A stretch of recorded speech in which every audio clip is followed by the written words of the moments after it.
Le 12 décembre 2018 est sorti le film d'animation Spider-Man New Generation, ou Spider-Man Into the Spider-Verse dans son titre original, pour le compte de Sony Pictures qui s'en est déjà mis plein les fouilles avec le jeu vidéo Spider-Man sorti exclusivement sur PlayStation 4, donc pour le compte de Sony. Spider-Man était aussi de la partie au cinéma avec le film Avengers Infinity War et l'adaptation du personnage de Venom. Ah non pardon, celui-là, il n'était pas dedans. Côté comics, l'homme araignée a eu le droit à plusieurs séries comme The Spider-Man Go Down Swinging. The Spider-Man Go Down Swinging, écrit par Dan Slott et dessiné par Stuart Immonen. Et The Amazing Spider-Man Back to Basics, écrit par Nick Spencer et dessiné par Ryan Otley. Ces deux séries font office de soft reboot, c'est-à-dire un retour à zéro, mais pas trop, pour le personnage de Peter Parker, permettant à un nouveau lectorat d'avoir un point d'entrée pour découvrir les nouvelles aventures de l'homme araignée. Donc tout ça pour dire que 2018 a été une année plutôt favorable à la Spider-Sploitation, qui avec son dernier film a fait très fort.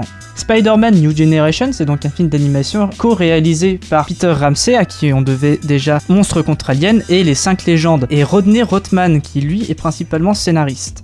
Le scénario, quant à lui, est signé Phil Lord et Chris Miller, à qui on devait 22 Jump Street et l'excellent film La Grande Aventure Lego, mais aussi Alex Hirsch, créateur de la série Gravity Falls. On nous raconte donc l'histoire du jeune Miles Morales endossant le costume de l'homme araignée pour empêcher le grand méchant Kaïd de foutre le dawa dans le continuum espace-temps en voulant ramener sa femme et son fils d'une autre dimension. Et enfin, putain, ils l'ont fait, oui.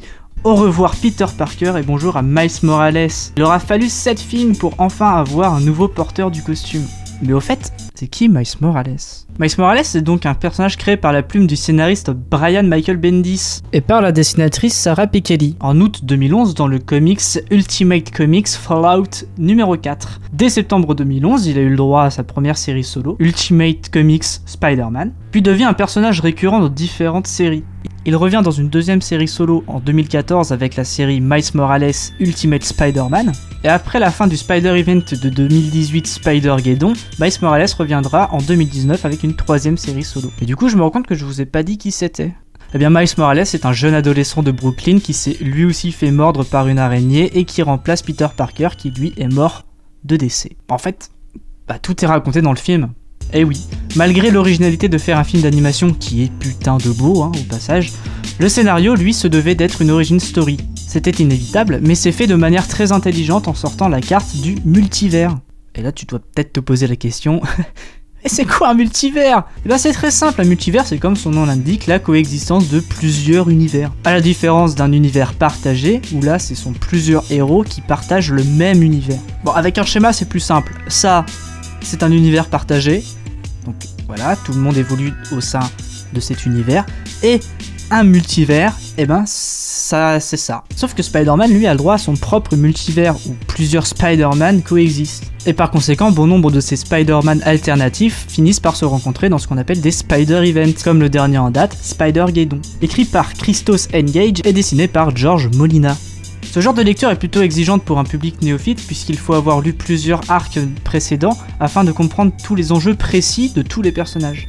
Voilà, je sais pas ce que je peux rajouter de plus sur Spider-Man, ça se limite pas à Peter Parker, au Bouffon Vert ou à Tante May, c'est un véritable univers que je vous invite plus à lire qu'à regarder, à part le dernier film qui est un véritable bijou de par son esthétique vraiment soignée.